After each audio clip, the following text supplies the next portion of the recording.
السلام علیکم ورحمۃ اللہ وبرکاتہ، نحمده ونصلی علی رسولہ الکریم، اما بعد فاعوذ باللہ من الشیطان الرجیم، بسم اللہ الرحمن الرحیم، رب اشرح لی صدری ویسر لی امری واحلل عقدۃ من لسانی یفقہوا قولی۔ قرآن پروگرام کے سلسلے میں آج ہم روشنی میں رہنے والوں اور اندھیرے میں رہنے والوں کی مثالیں بیان کریں گے۔ پہلی مثال سورۃ الانعام کی آیت نمبر 122 سے ہے۔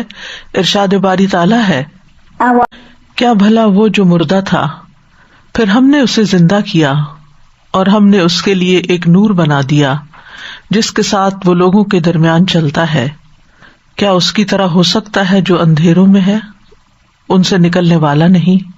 اسی طرح کافروں کے لیے وہ کام خوبصورت بنا دیے گئے جو وہ کرتے ہیں۔ دوسری مثال سورۃ النور کی آیت نمبر 40 میں بیان ہوئی ہے۔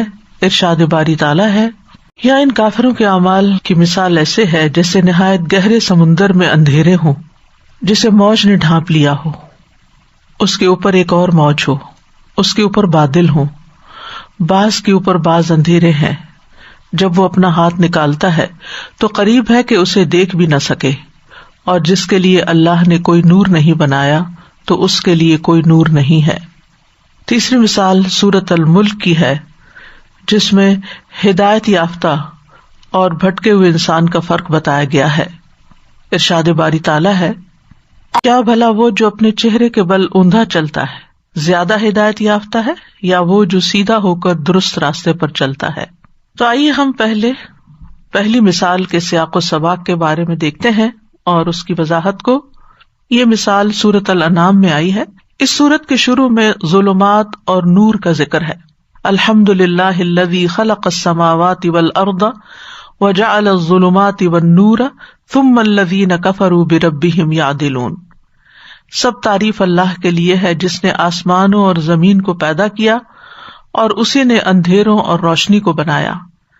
پھر وہ لوگ جنہوں نے کفر کیا وہ اپنے رب کے ساتھ دوسروں کو برابر قرار دیتے ہیں۔ اسی مناسبت سے یہاں بھی مومن اور کافر کی یہ مثال بیان ہوئی ہے۔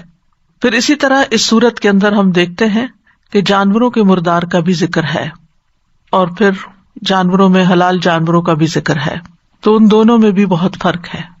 تو اس مثال کے اندر بھی ہم دیکھتے ہیں کہ دو لوگوں کے درمیان ایک کمپیریزن ہے۔ ایک وہ شخص ہے جس کو حق نہیں ملا یا پھر حق سامنے آیا تو اس نے اس کو قبول کرنے سے انکار کر دیا، یعنی وہ مردہ ہے۔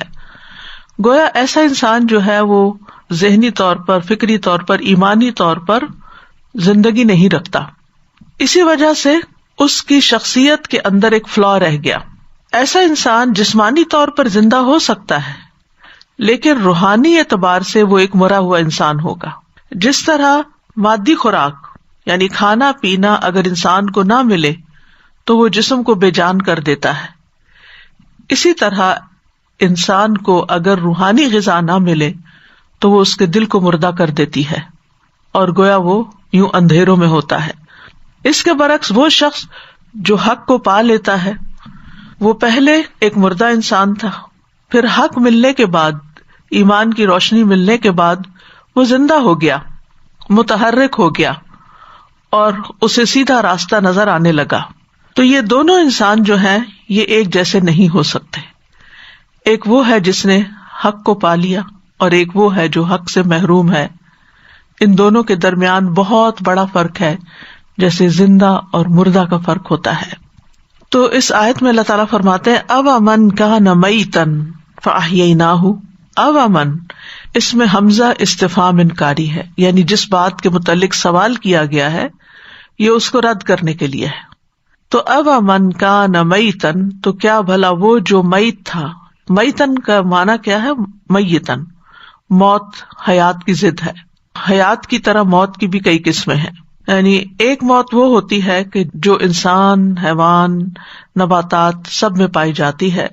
وہ کس طرح کہ جب ان کی قوت نامیہ یعنی وہ قوت جو ان کو نشو و نما دیتی ہے، گرو کرتی ہے، اس کا زوال ہو جاتا ہے۔ پھر اسی طرح حس اور شعور کے زائل ہونے کو بھی موت کہتے ہیں۔ یا لیتنی مت قبل ھذا، کاش میں اس سے پہلے مر چکی ہوتی۔ یعنی مجھے اس بات کا احساس نہ ہوتا، اس تکلیف کو محسوس نہ کرتی. پھر اسی طرح قوت عقل کا زائل ہونا بھی موت کہلاتا ہے، جس کا نام جہالت ہے، جس کا یہاں ذکر ہوا ہے. اومن کان میتا فاحییناہ، کیا بھلا وہ جو پہلے مردہ تھا پھر ہم نے اس کو زندہ کیا. یا ایک اور جگہ پر آتا ہے انک لا تسمع الموتى، آپ مردوں کو بات نہیں سنا سکتے، یعنی جن کی عقل کام نہیں کرتی ان کو کوئی بات سمجھ نہیں آتی. اسی طرح موت غم کے معنوں میں بھی آتی ہے اور موت نیند کے معنوں میں بھی. یعنی کسی نے کہا ہے کہ النوم موت خفیف والموت نوم ثقیل، نیند جو ہے وہ ہلکی موت ہے، چھوٹی موت ہے، اور جو اصل موت ہے وہ بھاری نیند ہے، یعنی گہری نیند ہے جب انسان پھر دوبارہ نہیں اٹھے گا. وَهُوَ الَّذِي يَتَوَفَّاكُمْ بِاللَّيْلِ، اور فَأَحْيَيْنَاهُ، ہم نے اس کو زندگی بخشی. تو یہ لفظ حیات سے ہے، اور اس میں حیات بھی بالکل موت کے اپوزٹ ہے، کہ حیات جب ہوتی ہے جب انسان کے اندر قوت نامیہ ہوتی ہے، یا قوت احساس ہوتی ہے، یا قوت عاملہ ہوتی ہے، یعنی کام کرنے کی صلاحیت ہوتی ہے، یا غم کا دور ہونا، یا آخرت کی دائمی زندگی، وہ اصل حیات ہے. وَإِنَّ الدَّارَ الْآخِرَةَ لَهِيَ الْحَيَوَانُ لَوْ كَانُوا يَعْلَمُونَ، کہ آخرت کی زندگی ہی اصل زندگی ہے، کاش لوگوں کو معلوم ہو. یعنی دائمی زندگی جو ہے جس کے بعد پھر موت نہیں ہے. اور پھر کامل حیات جو ہے وہ صرف اللہ سبحانہ تعالیٰ کی ہے، اسی لیے اس کی صفت الحی ہے. اور پھر دنیا اور آخرت کی زندگی کے اعتبار سے بھی حیات دنیا اور حیات اخرى کو عموماً ڈیفائن کیا جاتا ہے کہ ایک اس دنیا کی زندگی ہے اور ایک آخرت کی زندگی ہے. لیکن یہاں جو بات کی جا رہی ہے مردہ اور زندہ کی، وہ کافر اور مومن کی مثال ہے دراصل. یعنی کافر جو پہلے مردہ تھا، کفر کی حالت میں تھا، اندھیروں میں تھا، پھر ہم نے اس کو علم، ایمان اور اطاعت کی روشنی سے زندہ کر دیا تو اس کو ایک زندگی مل گئی. یعنی کفر کی حالت میں وہ موت کی طرح تھا، گویا مردہ تھا، اور جب ایمان ملا تو گویا اس کو زندگی مل گئی. اسی طرح یہ بھی کہا جاتا ہے کہ یہاں موت سے مراد جہالت اور بے شعوری کی زندگی ہے. جب انسان علم کے بغیر جیتا ہے وہ بھی مردہ ہے، اور زندگی سے مراد علم کا حاصل ہونا اور حقیقت کی پہچان ہو جانا. تو اسی لیے اس کا معنی کیا کیا گیا، او من کان میتا فاحییناہ، یعنی کیا وہ شخص جو پہلے گمراہ تھا، جاہل تھا، کافر تھا، پھر ہم نے اس کی گمراہی دور کر دی، ہم نے اس کی جہالت دور کر دی، ہم نے اس کے کفر کا ازالہ کر کے اس کو ایمان بخشا، ایمان کے ساتھ زندہ کیا. یعنی کفر کی وجہ سے وہ مردہ تھا، ہم نے ایمان کے ساتھ اس کو زندہ کیا.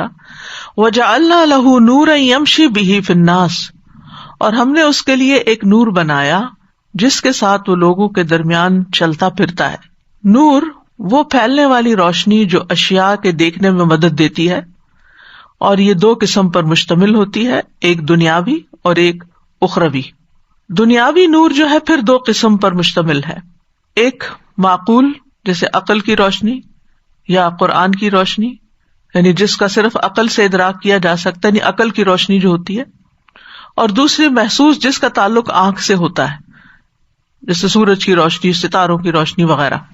تو وجعلنا لہ نوراً، تو یہاں پھر کون سا نور ہوگا؟ نور سے مراد یہاں نور ہدایت ہے، کہ وہ انسان جانتا ہے کہ کس رستے پر چلے، کیا کرے کیا نہ کرے. نور سے مراد دین اور ایمان ہے.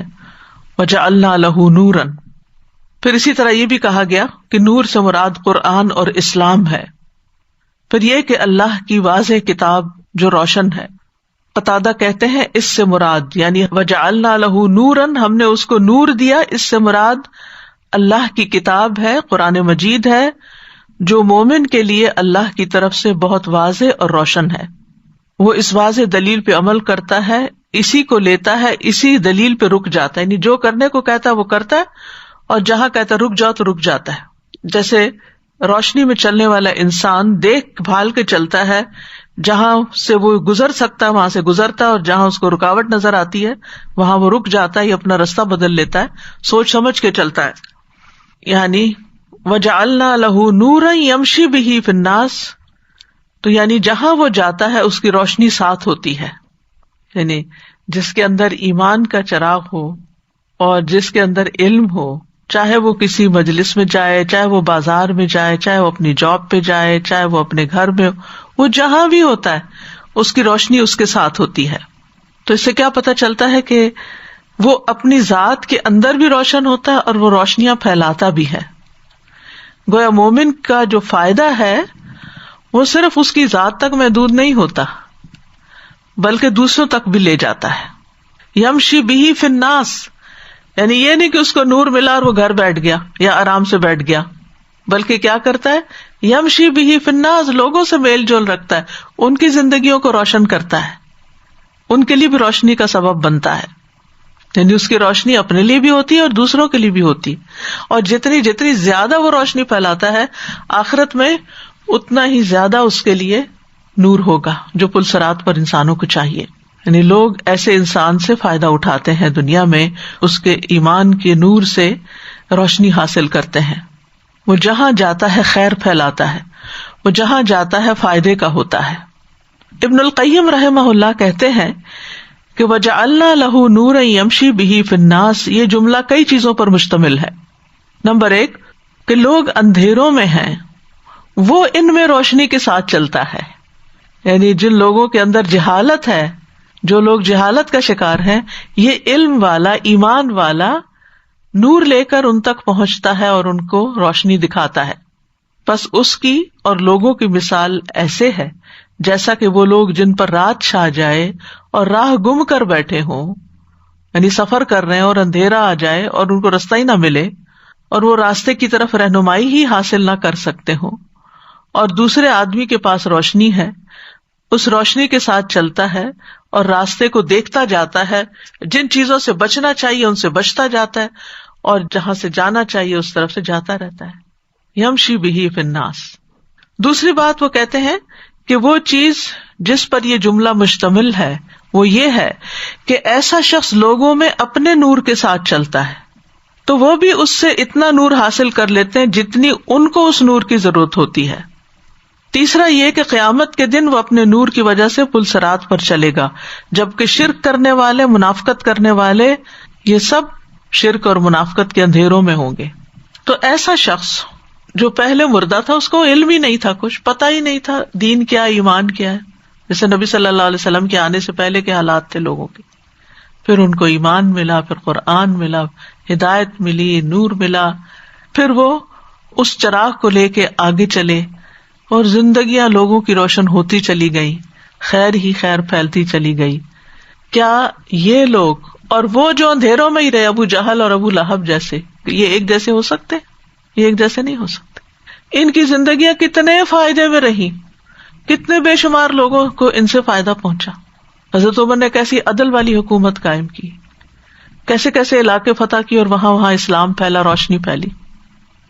اور دوسری طرف ابو لہب اور ابو جہل کا انجام کیا ہوا، ان کو کیا ہاتھ آیا؟ اندھیرے جو دنیا میں بھی تھے اور قبر میں بھی اور حشر میں بھی اور پل صراط پہ بھی اور ہر جگہ اندھیرے ہی اندھیرے. کمم مثلہ فی الظلمات، کیا وہ اس شخص کی طرح ہو سکتا ہے کہ جو اندھیروں میں ہو؟ یعنی کمم مثلہ یعنی جیسا کہ وہ شخص ہو، کمن ہوا.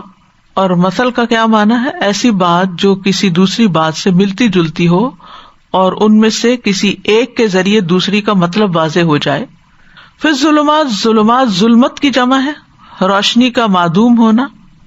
وجعل الظلمات والنور، اور کبھی ظلمت کا لفظ بول کر جہالت، شرک اور گناہ مراد لیے جاتے ہیں.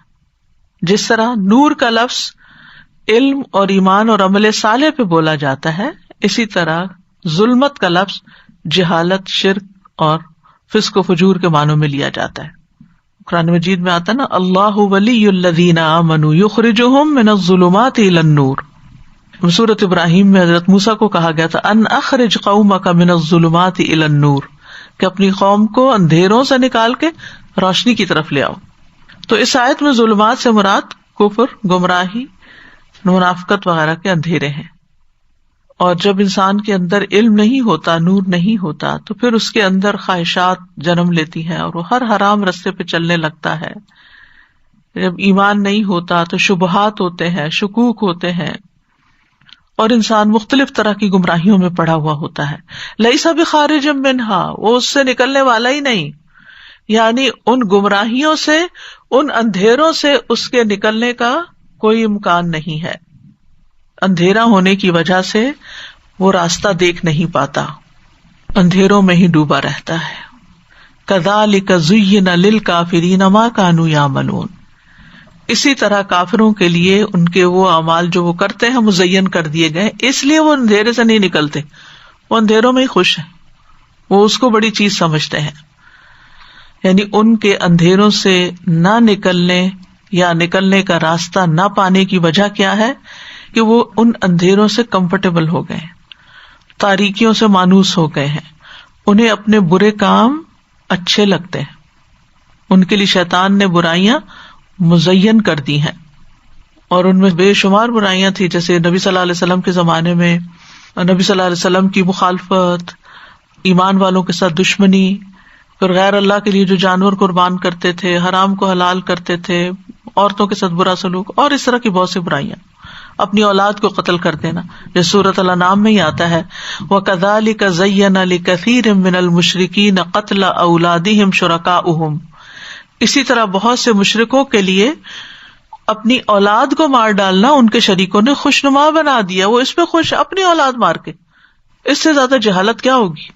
اور یہی بات ہوتی ہے کہ جب انسان کے پاس علم نہیں ہوتا، ایمان نہیں ہوتا، تو وہ گناہ کرتے ہوئے کوئی آر بھی محسوس نہیں کرتا، وہ سمجھتے ہی سب اچھا کر رہا ہے. تو بہرحال یہاں اندھیرے میں رہنے والوں اور روشنی میں رہنے والوں کا کمپیریزن کیا گیا، تقابلی جائزہ لیا گیا ہے کہ ایک وہ جو ہدایت پر ہے اور دوسرا وہ جو گمراہی پر ہے، یہ دونوں برابر نہیں ہو سکتے، نہ ان کی زندگی برابر ہے، نہ ان کی موت برابر ہے، اور نہ ان کا انجام برابر ہے. سورۃ فاطر میں آتا ہے وَمَا يَسْتَوِي الْأَعْمَى وَالْبَصِيرُ وَلَا الظُّلُمَاتُ وَلَا النُّورُ وَلَا الظِّلُّ وَلَا الْحَرُورُ وَمَا يَسْتَوِي الْأَحْيَاءُ وَلَا الْأَمْوَاتُ.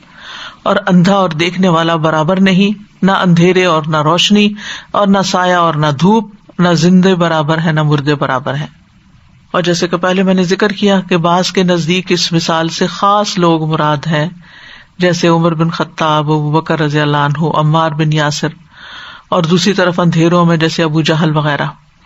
لیکن اصل بات یہی ہے کہ یہ ہر مومن ہدایت یافتہ، علم والے، اور غیر مومن، غیر ہدایت یافتہ، جہالت میں رہنے والے کے درمیان ایک کمپیریزن ہے.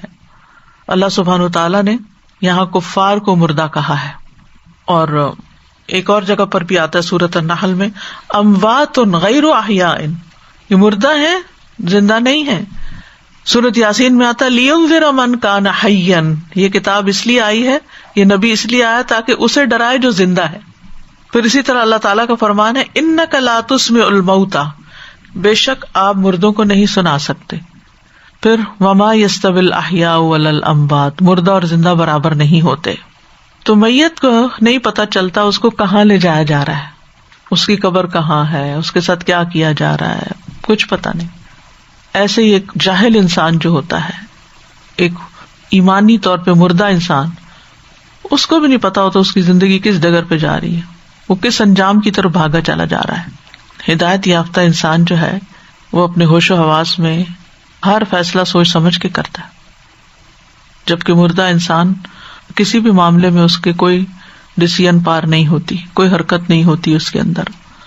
تو ہدایت اور علم جو ہے یہ بصیرت ہے جس سے دنیا کے فائدے بھی حاصل ہوتے ہیں اور آخرت کی کامیابی میں بھی یہ بہت مددگار ہے. اللہ سبحانہ وتعالیٰ کا مومنوں پر خاص فضل ہے کہ وہ ان کو اندھیروں سے روشنی کی طرف لاتا ہے، اور جسے نور ہدایت مل جاتا ہے وہ ہی کامیاب ہونے والا ہے. رسول اللہ صلی اللہ علیہ وسلم نے فرمایا بے شک اللہ عز و جل نے اپنی مخلوق کو اندھیرے میں پیدا کیا، پھر اسی دن ان پہ نور ڈالا، جس پر وہ نور پڑ گیا وہ ہدایت پا گیا، اور جسے وہ نور نہ مل سکا وہ گمراہ ہو گیا. تو بہرحال انسان کو اللہ تعالیٰ سے نور مانگتے رہنا چاہیے. اور ویسے بھی آپ دیکھیں کہ نور کے علاوہ جو زندگی کی بات کی گئی ہے تو قرآن کو، وحی کو روح کہا گیا ہے. جیسے جسم کے لیے روح جو ہے وہ زندگی کا باعث ہوتی ہے، اسی طرح ایمانی زندگی کے لیے روح یا قرآن جو ہے یہ زندگی ہے. اسی طرح اللہ اور اس کے رسول کی اطاعت میں بھی زندگی ہے، جیسے کہ سورۃ انفال میں آتا ہے، یا ایھا الذین آمنوا استجیبوا للہ وللرسول اذا دعاکم لما یحییکم، اے لوگو جو ایمان لائے ہو، اللہ اور اس کے رسول کی دعوت قبول کر لو جب وہ تمہیں اس چیز کے لیے دعوت دے جو تمہیں زندگی بخشتی ہے۔ تو دل کی زندگی جو ہے وہ ایمان میں ہے، عمل صالح میں ہے، اور نیک کام کرنے میں ہے۔ اور جو شخص نیکی کو نیکی نہیں سمجھتا اور گناہ کو گناہ نہیں سمجھتا، وہ دراصل مردہ ہے۔ زندہ وہ ہے جو نیکی اور بدی کا فرق پہچان لے، حلال و حرام کا فرق پہچان لے، اچھے برے میں فیصلہ کر سکے۔ دوسری مثال، یا ان کافروں کے اعمال کی مثال جیسے نہایت گہرے سمندر میں اندھیرے ہوں جسے موج نے ڈھانپ لیا ہو، اس کے اوپر ایک اور موج ہو، اس کے اوپر بادل ہوں، باز پر باز اندھیرے۔ جب وہ اپنا ہاتھ نکالتا ہے تو قریب ہے کہ اسے دیکھ بھی نہ سکے، اور جس کے لیے اللہ نے کوئی نور نہیں بنایا اس کے لیے کوئی نور ہی نہیں۔ یہ مثال سورۃ النور میں بیان ہوئی ہے۔ اس سے پچھلی آیات میں اللہ سبحانہ تعالیٰ نے اپنے نور کی مثال دی ہے، اللہ نور السماوات والارض، اور اس کو ایک پوری مثال کے ساتھ سمجھایا گیا۔ اس کے بعد ایک اور مثال بیان کی گئی جو کفار کے اعمال کی تھی کہ وہ سراب کی طرح ہیں۔ اس کے بعد یہ مثال بیان کی گئی۔ اس مثال میں اللہ تعالیٰ نے بیان فرمایا کہ کافروں کے اعمال خسارے اور تباہی کا سبب ہوں گے، اور پھر اس حیثیت سے ان اعمال کے فائدے کی امید کی جائے گی کہ جو اللہ کی خاطر ہوں گے، ورنہ آخرت کا اندھیرا اس کو لپیٹ لے گا۔ او کظلمات، یا ان کی گمراہی کی مثال اندھیروں کی طرح ہے، یعنی جو شخص ایمان کی روشنی نہیں پاتا، علم کی روشنی حاصل نہیں کرتا، علم ہدایت کی، تو پھر وہ جو عمل کرتا ہے وہ اعمال ایسے ہیں جیسے اندھیرے ہوں، اور ظلمت نہیں ہے، ظلمات ہے، اور ظلمات کا لفظ جو ہے یہ اندھیرے کے شدید ہونے کا معنی دے رہا ہے، یعنی سخت تاریکی ہے، کثرت بھی ہے، شدت بھی ہے۔ جیسے مغرب کے وقت بھی ایک اندھیرا ہوتا ہے نا، اور ایک عشاء کے وقت ہوتا ہے، اور ایک اس کے بعد ہوتا ہے، تو آپ دیکھیں کہ ان اندھیروں میں فرق ہے، ظلمات بعضها فوق بعض۔ اس کو سمجھنے کے اللہ تعالیٰ نے گہرے سمندر کی مثال دی ہے۔ بحر کہتے ہیں اس وسیع مقام کو جہاں کثرت سے پانی جمع ہو، تو یہ بحر کا لفظ نون ہے ہمارے لیے۔ لجاج کہتے ہیں کسی ممنوع کام کے کرنے میں بڑھتے چلے جانے کو اور اس پر ضد کرنے کو، لج فی الامر، جیسے سورۃ المومنون میں آتا ہے وَلَوْ رَحِمْنَاهُمْ وَكَشَفْنَا مَا بِهِمْ مِنْ ضُرٍّ لَلَجُّوا فِي طُغْيَانِهِمْ يَعْمَهُونَ، اگر ہم ان پر رحم کریں اور جو تکلیفیں انہیں پہنچ رہی ہیں وہ دور کر دیں تو اپنی سرکشی پر اڑے رہیں اور بھٹکتے پھریں۔ سورۃ ملک میں آتا ہے بل لجوا فی عتو ونفور، لیکن یہ سرکشی اور نفرت میں اور گہرے ہوتے چلے جا رہے ہیں، بڑھتے چلے جا رہے ہیں، گھستے چلے جا رہے ہیں اس میں۔ تو لجۃ البحر کہتے ہیں سمندر کا وہ بڑا حصہ جس میں پانی بہت گہرا ہوتا ہے، گہرا سمندر۔ اور سمندر کی گہرائی کتنی ہے یہ انسان اگر جان لے تو اس کے رونگٹے کھڑے ہو جائیں۔ کہتے ہیں کہ اگر ہم پوری زمین، اس کے اوپر جتنے پہاڑ ہیں، سامان ہے، بلڈنگ، جو کچھ ہے، جو مال اسباب، درخت، حجر، پتھر، لکڑ، جو کچھ ہے سارا اٹھا کے اگر ہم سمندر میں ڈال دیں تو بھی وہ پاٹ نہیں سکتے، اس کو بھر نہیں سکتے۔ اس کے بعد بھی یہ 2 کلومیٹر گہرا ہوگا، یعنی تقریباً 3 برج خلیفہ کو ایک دوسرے کے اوپر رکھنے جتنا گہرا، اور نیچے ابھی۔ تو سمندر جو ہے زمین کی پراسرار ترین دنیا ہے۔ کہتے ہیں اس کا صرف 5% دریافت ہوا ہے، 95% ابھی کسی نے دیکھا ہی نہیں کہ اس میں کیا ہے۔ یہ زمین کا حال ہے، یہ ہمارے علم کا حال ہے۔ انسان کسی بھی سمندر میں 100 میٹر کی گہرائی تک جا سکتا ہے، اور اگر مناسب آلات نہ ہو تو وہاں تک جانا بھی بڑا خطرناک ہے۔ 11 کلومیٹر گہرے سمندر میں صرف ابتدائی 100 میٹر ہی ایسا سمندر کہا جا سکتا ہے جسے انسان نے کسی حد تک دیکھا ہے۔ غیر معمولی افراد میں سے کچھ ایسے ہیں جو 214 میٹر کی گہرائی تک گئے ہیں، لیکن ایسے لوگ چند ایک ہیں۔ 500 میٹر بلو ویل کا سب سے گہرا ہوتا ہے، یہ انسان کے مقابلے میں 5 گنا زیادہ ہے، لیکن پینگوئن اس سے مزید نیچے جا سکتی ہیں 35 میٹر کی گہرائی تک۔ اس جگہ پانی کا دباؤ اتنا زیادہ ہوتا ہے کہ جیسے ایک کوائن کے اوپر ایک پورا ریچھ کھڑا ہو، یعنی کوائن جتنی جگہ پر ریچھ کا وزن جتنا ہو، اتنا پریشر ہوتا ہے پانی کا۔ تو اگر کوئی چیز وہاں پہنچے تو اس کو کوئی بھی چیز کو ٹکڑے ٹکڑے کر کے رکھ دیتی ہے. جیسے پچھلے دنوں جو سب مرین ڈوبی ہے نیچے تو ٹوٹ پھوٹ گئی. اور کہتے ہیں کہ 1000 میٹر کے بعد سمندر کا خوفناک روپ شروع ہو جاتا ہے کیونکہ اس سے آگے سورج کی روشنی ساتھ نہیں دیتی. اور پھر یہ ہے کہ اور بھی اس طرح کے بہت سے پیمانے ہیں. یہ بھی کہا جاتا ہے کہ اگر ماؤنٹ ایوریسٹ کو بھی سمندر میں ڈال دیا جائے تو پتہ نہ چلے کہاں گئی، اتنا گہرا ہے. اب مثال کو آپ دیکھیں، فی بحر لجی، ایسا سمندر جو بڑا ہی گہرا ہے، نیچے نیچے نیچے بہت گہرے پانی والا. اگر وہاں پر کوئی ہو تو اس کو اپنا ہاتھ بھی دکھائی نہیں دیتا. ہاتھ کا کیوں مثال دی گئی؟ یہ کہنے کی وجہ کہ کوئی چیز دکھائی نہیں دیتی، کیونکہ انسان کا ہاتھ اس کے اپنے زیادہ قریب ہے، تو قریب کی چیز نہیں دکھتی تو دور کی چیز کہاں سے دکھے گی. یہ مثال ہے کافر کے گمراہی میں حیران پریشان ہونے کی. یعنی وہ جو حیرت میں ہے، پریشانی میں ہے، اس کو کوئی پتہ نہیں کائنات کس نے بنائی ہے، کیوں بنائی گئی ہے، مرنے کے بعد کیا ہونا ہے. اندھیرا ہی اندھیرا ہے. وہ اندھیرا اپنی جگہ، اس پر مزید کیا، یغشاہ موج، اس کے اوپر ایک موج ہوتی ہے، من فوقہ موج، اس کے اوپر ایک اور موج. بہت عرصے تک انسانوں کا یہ خیال رہا کہ سمندر میں بس یہ جو اوپر اوپر موجیں ہیں یہی موجیں ہیں، لیکن یہ قرآن کا اعجاز ہے کہ اس سے ہمیں پتہ چلا کہ صرف ایک موج نہیں، نیچے بھی موجیں چل رہی، موج پر موج ہے. اور موجت ان سے ہے، یہ پانی کی وہ مقدار ہے جو سمندر کے پانی سے یا نہر سے اوپر کو چڑھتی ہے، یعنی نیچے سے اوپر کو جاتے ہیں اور پانی کی سطح سے اونچی ہو جاتی ہے. ایک طوفانی سی کیفیت ہوتی ہے اس میں، اور ایک طرف ہوا چل رہی ہوتی ہے جو اس کو پانی کے کنارے کی طرف دھکیلتی ہے. ماج البحر کہتے ہیں سمندر طوفان اور طغیانی کا شکار ہو گیا، یعنی جو چیز سمندر کی طغیانی سے پیدا ہوتی ہے اس کا نام موج ہے، جسے لہر بھی کہتے ہیں. اور اسی طرح یہ بھی کہا گیا کہ ایک لہر آتی ہے، ابھی وہ ٹوٹتی نہیں کہ پیچھے سے ایک اور آ رہی ہوتی ہے. اگر آپ چڑھتے سمندر کو دیکھیں، موج پہ موج آ رہی ہوتی، موج پہ موج.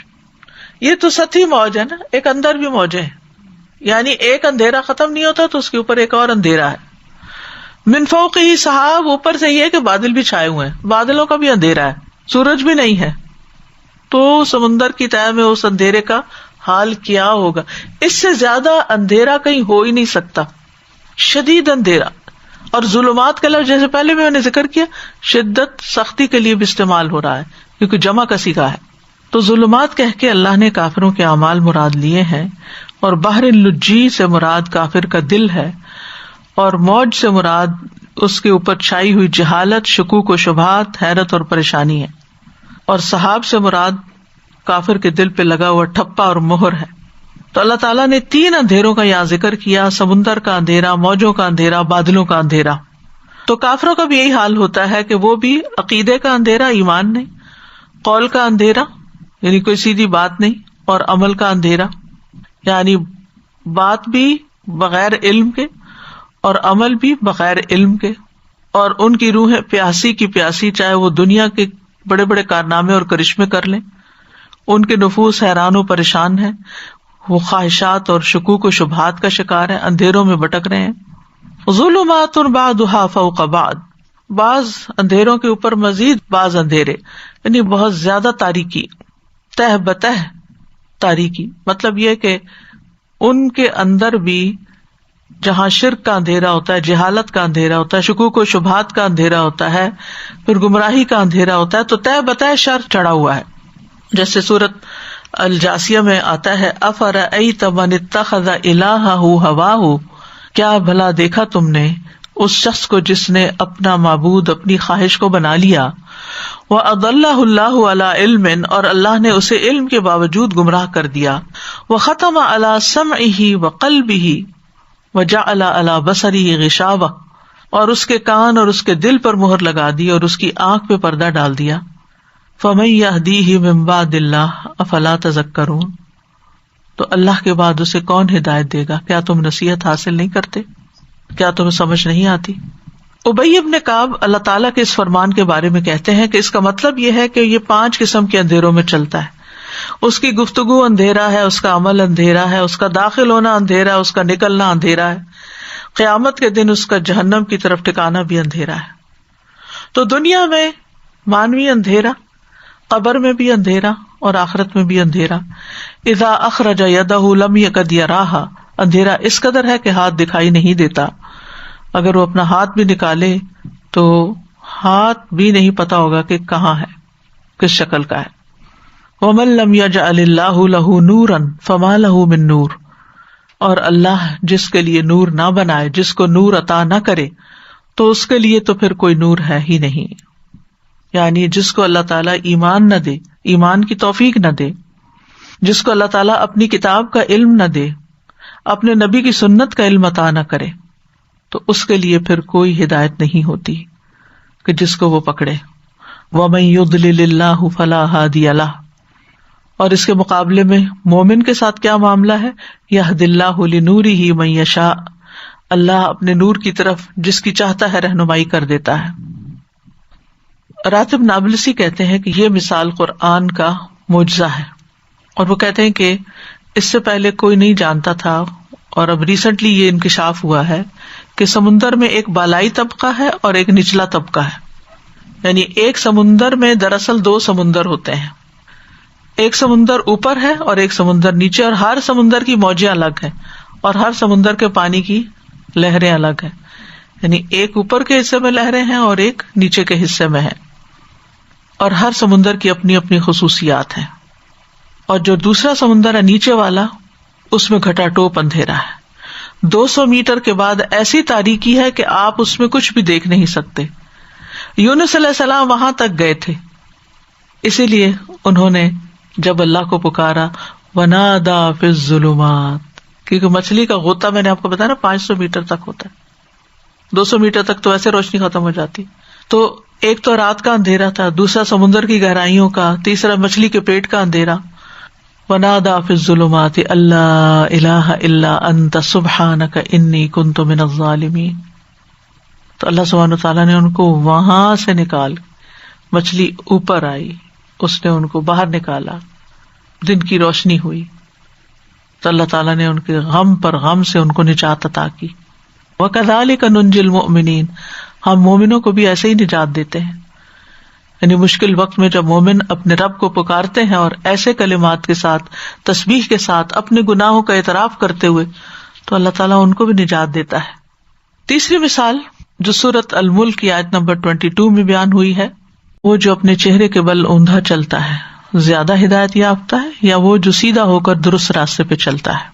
یہ مثال سورۃ الملک میں بیان ہوئی ہے. اس سورت کے آغاز میں اللہ سبحانہ وتعالیٰ نے موت و حیات کی تخلیق کا مقصد بیان کیا ہے، لِيَبْلُوَكُمْ أَيُّكُمْ أَحْسَنُ عَمَلًا. اس کے بعد توحید کے بہت سے دلائل پیش کیے ہیں جو کائنات میں ہمیں نظر آتے ہیں. پھر توحید کا انکار کرنے والوں کی سزا کا ذکر ہے، اور اللہ سے ڈرنے والوں کے لیے اجر عظیم کی خوشخبری ہے. اس کے بعد یہ مثال بیان کی گئی ہے، أَفَمَن يَمْشِي مُكِبًّا عَلَى وَجْهِهِ أَهْدَىٰ أَمَّن يَمْشِي سَوِيًّا عَلَى صِرَاطٍ مُسْتَقِيمٍ. تو یہاں پر اللہ سبحانہ وتعالیٰ نے بیسیکلی دو لوگوں میں جو کمپیریزن کیا ہے، ایک ہے مکبن علی وجہہ اور دوسرا ہے یمشی سویا علی صراط مستقیم. جیسے پچھلی دو مثالوں میں ہم نے دو مختلف افراد کے بارے میں پڑھا، ایک جس کے پاس روشنی اور دوسرا جو اندھیروں میں ہے. تو یہاں بھی ایک وہ جو سیدھے راستے پر ہے اور ایک وہ جو سر اندھائے چل رہا ہے. مکبن، مکب وہ انسان ہوتا ہے جو چہرے کے بل گر رہا ہوتا ہے. جب کوئی کسی کو پچھاڑ کے الٹ کر دے، الٹا کر کے گرا دے، آپ نے دیکھا ہوگا کشتی کھیلتے ہیں جب کبڈی وغیرہ ہوتی ہے اس میں اس کو ریسلنگ میں گراتے ہیں تو منہ کے بل گراتے ہیں، یعنی اس کا چہرہ زمین کے بل کر دیتے ہیں. اب ایک شخص کھڑا ہے اور ایک زمین پہ لیٹا ہوا ہے الٹے منہ، کیا ان دونوں کو ایک جیسی چیزیں نظر آئیں گی؟ نہیں. جو کھڑا ہے سیدھے راستے پہ چل رہا ہے، سامنے دیکھ رہا ہے، اسے ہر چیز واضح نظر آ رہی ہے، اور ایک جس کا منہ نیچے ہے اس کو تو کچھ بھی نظر نہیں آ رہا کہ دائیں کیا ہے بائیں کیا ہے. تو زیادہ ہدایت یا زیادہ صحیح راستہ کس کے پاس ہے؟ اَمَّن يَمْشِي سَوِيًّا عَلَى صِرَاطٍ مُسْتَقِيمٍ. سوی وہ انسان ہوتا ہے جس کی جسمانی بناوٹ اور قد و قامت انتہائی مضبوط ہوتی، اسٹرانگ، اسٹریٹ کمر والا، سیدھا چلنے والا. اَمَّن يَمْشِي سَوِيًّا عَلَى صِرَاطٍ مُسْتَقِيمٍ، یعنی وہ ایسے راستے پہ چلتا ہے صراط مستقیم پر جس کے اندر کوئی کجی نہیں، کوئی ٹیڑھ نہیں. تو یہ بھی مومن اور کافر کی مثال ہے پچھلی مثالوں کی طرح، کیونکہ مومن جو ہے وہ دین حق کو مضبوطی سے تھام لیتا ہے، ہدایت کو قبول کر لیتا ہے اور اس کے اوپر چل پڑتا ہے. اس کے راستے میں کوئی ایسی چیز نہیں ہوتی کہ جس سے ٹھوکر کھائے اور وہ لڑکھڑا کے گر پڑے اور منہ کے بل جا گرے. جبکہ کفر کرنے والے، باطل کے دین پہ چلنے والے ایسے لوگ ہوتے ہیں کہ جو ٹھوکریں کھاتے ہیں، منہ کے بل گر پڑتے ہیں، ایک مصیبت سے جان چھوٹتی ہے تو دوسری میں جا پڑتے ہیں، ان کو سیدھا رستہ ہی نہیں ملتا. ہم سب جانتے ہیں کہ اللہ سبحانہ تعالیٰ نے ہمیں سننے، دیکھنے، سوچنے کی صلاحیتیں عطا کی ہیں. تو ایک وہ شخص ہوتا ہے کہ جو اپنی ان صلاحیتوں سے فائدہ اٹھا کے چیزوں کو ان کی حقیقت کے رنگ میں دیکھتا ہے، ان کے حقیقی روپ میں دیکھتا ہے، کیا چیز فائدہ مند ہے، کیا نقصان دہ. لیکن ایک شخص وہ ہوتا ہے کہ جو اپنی عقل سے کچھ بھی کام نہیں لیتا، وہ کچھ انالائز نہیں کرتا، نہیں دیکھتا نفع نہ نقصان، جو کوئی اس کو جو بتاتا ہے ادھر ہی چل پڑتا ہے، اس کی اپنی عقل کام نہیں کرتی، جو ظاہر میں دیکھا اسی کے پیچھے چل پڑے. تو یہ وہ انسان ہے جو جانور کی طرح سر جھکائے ہوئے بس ایک ہی ڈگر پہ چلتا چلا جا رہا ہے، اپنی عقل سے کوئی کام نہیں لیتا. اور دوسرا وہ ہے کہ جو بات سنتا ہے، اس کو سمجھتا ہے، اس کی تحقیق کرتا ہے، اس کی صحت کو یعنی اس کی درست ہونے کو جاننے کی کوشش کرتا ہے، وہ اپنے ذاتی خول سے نکل کر سچائی کو دریافت کرتا ہے. تو یہ وہ شخص ہے جو بالکل ہموار راستے پر، سیدھے راستے پہ چل رہا ہے. اب جو شخص نیچے گرتا ہے وہ کون ہے؟ یہ وہ ہے جو اپنی خواہشات کے ہاتھوں مجبور ہوتا ہے اور خواہشات اس کو ذلیل کرتی ہیں. وہ اس لیے کبھی بھی ہدایت نہیں پا سکتا. ہدایت کی راہ اس کو ملتی ہے جو سر اٹھا کے چلے، آگے پیچھے دائیں بائیں دیکھ کے چلے، ہوشیار رہے. جیسے آپ گاڑی چلا رہے ہوتے ہیں تو آپ چاروں طرف دیکھ رہے ہوتے ہیں، آپ کا دھیان ہوتا ہے ادھر کیا ہو رہا ہے، ادھر کیا ہو رہا ہے، پیچھے کیا ہو رہا ہے، چاہے شعوری طور پر یا لاشعوری طور پر، لیکن آپ الرٹ رہتے ہیں. تو مومن بھی زندگی کی شاہراہ پہ چلتے ہوئے الرٹ ہوتا ہے، آگے پیچھے دائیں بائیں دیکھتے ہوئے چلتا ہے. اور اللہ نے انسان کو سارے جانوروں کے بنسبت اسٹریٹ سیدھا بنایا ہے، سیدھا قد اسی لیے عطا کیا ہے. وہ اس جانوروں کی طرح زمین پہ جھکا ہوا نہیں ہے اور نہ ہی وہ اسی طرح اندھا دھند تقلید کرتا ہے. تو خواہشات کے پیچھے چلنے والوں کی یہاں مثال دی گئی، جیسے پیچھے کتے کی مثال دی گئی تھی، وَلَٰكِنَّهُ أَخْلَدَ إِلَى الْأَرْضِ، کہ وہ علم والا جو خواہشات کی تکمیل میں دین سے، ہدایت سے دور ہو جائے اور اس کو چھوڑ دے اور دنیا کے پیچھے چل پڑے، تو دنیا کا کتا ہے اور ہانپنے والا کتا ہے، لالچی کتا ہے جو ہر چیز کو سونگ رہا ہے اور ہر چیز کو سمجھتا کہ شاید اس میں اس کے لیے کوئی فائدے کی چیز ہو، دنیا کے اعتبار سے دنیا کی لذتوں میں جیتا ہے. تو ایسا شخص جو دنیا کی لذتوں میں جیتا ہے اور اس کو ہدایت کی کوئی پرواہ نہیں، اس نے آنکھیں بند کی ہوئی ہیں، ہر چیز سے غافل ہے، اس کو صرف یہ پتا ہے کہ اس کی اپنی خواہش کیسے پوری ہونی ہے. تو تینوں مثالوں سے جو بات ہمیں یہاں سمجھ آتی ہے وہ یہ ہے کہ فائدے میں وہ انسان ہے جس کے پاس ہدایت کی روشنی ہے اور جو سیدھے راستے پہ چل رہا ہے. اور سیدھے راستے پہ چلنے کے لیے اس کو جو چیز مددگار ہے، مدد دیتی ہے، وہ قرآن ہے. اور قرآن کو قرآن میں نور کہا گیا، وَأَنزَلْنَا إِلَيْكُمْ نُورًا مُبِينًا، ہم نے آپ کی طرف ایک واضح نور نازل کیا ہے. قرآن اندھیروں سے روشنی کی طرف لے جانے کا باعث ہے. رسول یتلو علیکم آیات اللہ مبینات لیخرج الذین آمنوا وعملوا الصالحات من الظلمات الی النور، ایک ایسا رسول جو تمہیں اللہ کی واضح آیات پڑھ کر سناتا ہے تاکہ ایمان لانے والوں اور نیک عمل کرنے والوں کو تاریکیوں سے نکال کر روشنی کی طرف لائے. تو قرآن جو ہے یہ حکمت کی روشنی ہے. کعب کہتے ہیں قرآن کو لازم پکڑ لو کیونکہ وہ عقل کی تیزی، حکمت کی روشنی اور علم کا سر چشمہ ہے. پھر اس کے بعد یہ کہ رسول اللہ صلی اللہ علیہ وسلم بھی نور ہے، اور نور سے مراد فزیکل نور نہیں، اس سے مراد مانوی اعتبار سے نور ہے، ہدایت کا ذریعہ ہے. جیسے سورۃ المائدہ میں آتا ہے قد جاءکم من اللہ نور و کتاب مبین، بے شک تمہارے پاس اللہ کی طرف سے ایک روشنی اور واضح کتاب آئی ہے. تو اس نور سے مراد یہاں رسول اللہ صلی اللہ علیہ وسلم. ایک اور جگہ پر آپ کو سراج منیرہ کہا گیا ہے، روشنی کرنے والا چراغ. پھر یہ کہ ہمارا دین بھی نور ہے. یریدون ان یطفئوا نور اللہ بافواہہم، وہ چاہتے ہیں کہ اللہ کے نور یعنی دین کو اپنے منہوں سے بجھا دیں، یعنی دنیا سے ختم کر دیں. اور اللہ نہیں مانتا مگر یہ کہ اپنے نور کو پورا کرے، خواہ کافر لوگ برا ہی جانے۔ پھر اسی طرح ذکر الہی جو ہے وہ بھی نور ہے۔ ابن القیم کہتے ہیں ذکر کرنے والے کے لیے دنیا میں نور ہے، قبر میں نور ہے، قیامت کے دن نور ہے، پل صراط میں اس کے آگے آگے بھی نور ہوگا۔ پس دل اور قبریں کسی عمل سے اتنا نہیں چمکتی جتنا ذکر سے چمکتی ہیں، اللہ کی یاد سے چمکتی ہیں، دل بھی اور قبر بھی۔ أَفَمَنْ كَانَ مَيْتًا فَأَحْيَيْنَاهُ وَجَعَلْنَا لَهُ نُورًا يَمْشِي بِهِ فِي النَّاسِ كَمَنْ مَثَلُهُ فِي الظُّلُمَاتِ لَيْسَ بِخَارِجٍ مِنْهَا۔ تو یہاں جو شخص میتن فاحییناہ والا ہے یہ مومن شخص ہے، یہ اللہ پر ایمان لانے کے ساتھ ساتھ اس کے ساتھ محبت کرنے کے ساتھ اس کی معرفت اور اس کا ذکر کرنے کے ساتھ روشن ہے، اور دوسرا وہ جو اللہ کے ذکر سے غافل ہے تو وہ تو اندھیرے میں ہی ہے اور اللہ سے اور اس کی محبت سے روگردانی کرنے والا ہے، ایمان ہی نہیں ہے اس کے اندر، یا خواہشات میں ڈوبا ہوا ہے، زنا، شراب، حرام کام، ان چیزوں کے پیچھے دوڑ رہا ہے۔ پھر یہ بات یاد رکھنی چاہیے کہ نبی صلی اللہ علیہ وسلم اللہ سبحانہ تعالیٰ سے نور مانگا کرتے تھے، اور نور والی دعا جو ہے وہ کثرت سے پڑھتے تھے۔ فجر کی سنتوں اور فرض کے درمیان پڑھی جانی چاہیے، کم از کم ایک دفعہ تو ضرور دن میں، اور اگر ہر نماز کے بعد آپ پڑھ لیں اپنے مسنون اذکار کی جگہ یا ان کے ساتھ تو بہت فائدے کی چیز ہے۔ اللہم اجعل فی قلبی نورا وفی بصری نورا وفی سمعی نورا، آخر تک۔ اسی طرح قرآن نور ہے، اللہ کا دین نور ہے، اللہ کے رسول نور ہے، اور جو گھر اللہ نے اپنے مقرب اولیاء کے لیے تیار کیا ہے وہ بھی چمکتا دمکتا نور ہے۔ ابن قیم کہتے ہیں اللہ آسمانوں اور زمین کا نور ہے، اور اللہ کے اسماء یعنی نام جو ہے وہ نور ہے، اور اللہ کے چہرے کے نور سے تمام تاریکیاں چمک اٹھتی ہیں۔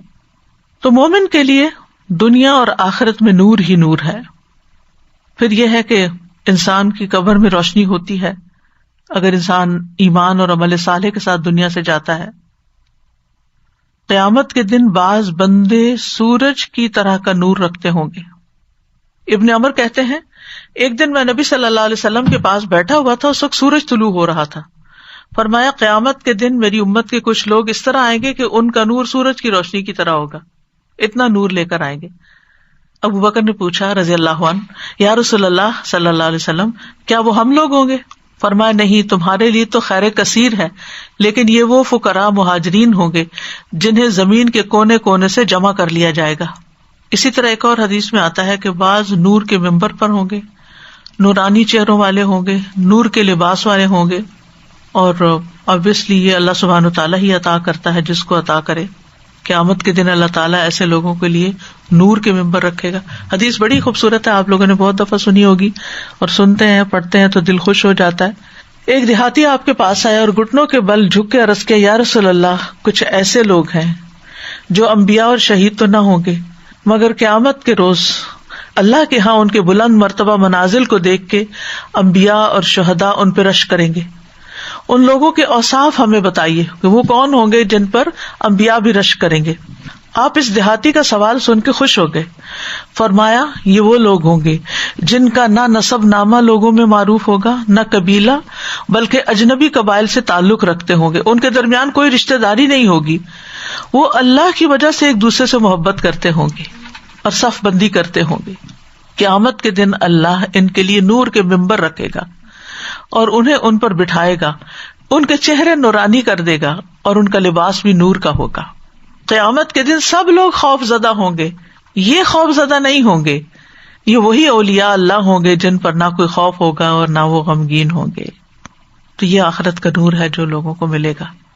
پھر پل صراط میں نور ہوگا، یوم تری المؤمنین والمؤمنات یسعی نورہم بین ایدیہم وبایمانہم بشراکم الیوم، جس دن تم ایمان والے مردوں اور ایمان والی عورتوں کو دیکھو گے ان کی روشنی ان کے آگے آگے اور ان کی دائیں طرف دوڑ رہی ہوگی۔ آج تمہیں ایسے باغوں کی خوشخبری ہے جن کے نیچے نہریں بہ رہی ہیں، ہمیشہ ان میں رہنے والے ہو، یہ تو بہت ہی بڑی کامیابی۔ اس کے برعکس غیر مومن جو ہے وہ دنیا میں بھی اندھیروں میں بھٹک رہا ہے، کنفیوژن کا شکار ہے، اس کے اندر جو سوال اٹھتے ہیں ان کا کوئی جواب نہیں ہے اس کے پاس، اور نتیجتاً وہ آخرت میں بھی اندھیروں میں ہی ہوگا۔ والذین کفروا اولیاؤہم الطاغوت یخرجونہم من النور الی الظلمات، اولئک اصحاب النار ہم فیہا خالدون، وہ جنہوں نے کفر اختیار کیا ان کے دوست طاغوت ہیں جو انہیں نور سے اندھیروں کی طرف نکال لے جاتے ہیں، یہی لوگ آگ کے ساتھی ہیں جو اس میں ہمیشہ رہنے والے ہیں۔ اسی طرح وہاں پر منافق کا نور بجھ جائے گا، جس دن منافق مرد اور عورتیں ان لوگوں سے کہیں گے جو ایمان لائے، ہمارا انتظار کرو، ہم تمہاری روشنی سے کچھ روشنی حاصل کر لیں۔ کہا جائے گا اپنے پیچھے لوٹ جاؤ، کچھ روشنی تلاش کرو۔ پھر ان کے درمیان ایک دیوار بنا دی جائے گی جس میں ایک دروازہ ہوگا، اندر کی طرف رحمت ہوگی، باہر کی طرف عذاب ہوگا۔ وہ انہیں آواز دیں گے دیوار کے پار، کیونکہ اندر تو نہیں جا سکیں گے۔ کہیں گے کیا ہم تمہارے ساتھ نہ تھے؟ وہ کہیں گے کیوں نہیں، لیکن تم نے اپنے آپ کو فتنے میں ڈالا اور تم انتظار کرتے رہے اور تم نے شک کیا اور جھوٹی آرزوؤں نے تمہیں دھوکہ دیا، یہاں تک کہ اللہ کا حکم آ گیا اور اس دغا باز نے تمہیں اللہ کے بارے میں دھوکہ دیا۔ تو پھر ان کا نور قیامت کے دن پہلے جلے گا پھر بجھ جائے گا، جیسے ابتدا میں انہوں نے اسلام قبول کیا پھر چھوڑ دیا۔ تو کرنے کے کام کیا ہے؟ اللہ کی کتاب کو تھام لیں جو نور کا سرچشمہ ہے، منبع ہے۔ اللہ سے نور ہدایت مانگے، اللہ کی کتاب کا خود بھی علم حاصل کرتے رہیں اور دوسروں کو بھی اس کی تعلیم دیں۔ کفر، جہالت اور معصیت کے اندھیروں سے بچیں اور دوسروں کو بھی اندھیروں سے نکالیں، اور اللہ سے نور کی دعائیں مانگتے رہیں۔ ربنا اتمم لنا نورنا واغفر لنا انک علی کل شیء قدیر۔ اللہم اجعل فی قلبی نورا وفی لسانی نورا واجعل فی سمعی نورا واجعل فی بصری نورا واجعل من خلفی نورا ومن امامی نورا واجعل من فوقی نورا ومن تحتی نورا اللہم اعطنی نورا۔ اللہم الف بین قلوبنا واصلح ذات شأننا واہدنا سبل السلام ونجنا من الظلمات الى النور وجنبنا الفواحش ما ظہر منها وما بطن وبارک لنا فی اسماعنا وابصارنا وقوتنا ما احییتنا وتب علینا انک انت التواب الرحیم وجعلنا شاکرین لنعمتک مثنین بہا قابلیہا واتمہا علینا۔ یا اللہ ہمیں اپنی نعمتوں کا شکر ادا کرنے والا بنا دے، اور یہ کہ ہم ان کا کما حق ہو اعتراف کریں، انہیں برمحل استعمال میں لائیں، اور ان نعمتوں کو ہم پر اللہ تعالیٰ تمام کر دے، کامل کر دے۔ اللہ سبحانہ تعالیٰ یہ پینڈیمک کی آزمائش کو ختم فرما دے، تمام بیماروں کو صحت عطا فرما دے، سب پریشان حالوں کی پریشانی دور فرما دے۔ یا اللہ ہمیں ایمان اور تقوی والی زندگی عطا فرما اور ایمان کے ساتھ ہی دنیا سے لے جانا۔ یا رب العالمین، تمام لوگوں کے دلوں میں جو پریشانیاں ہیں، فکر ہے، اللہ ان کو دور کر دے۔ جو بھی کسی بیماری کا شکار ہے ان کی بیماری دور فرما دے۔ ربنا آتنا فی الدنیا حسنۃ وفی الآخرۃ حسنۃ وقنا عذاب النار۔ ربنا لا تزغ قلوبنا بعد اذ ہدیتنا وہب لنا من لدنک رحمۃ انک انت الوہاب۔ ربنا تقبل منا انک انت السمیع العلیم وتب علینا انک انت التواب الرحیم۔ وصلی اللہ تعالی علی خیر خلقہ محمد وعلی آلہ واصحابہ واہل بیتہ اجمعین برحمتک یا ارحم الراحمین۔ الہی آمین۔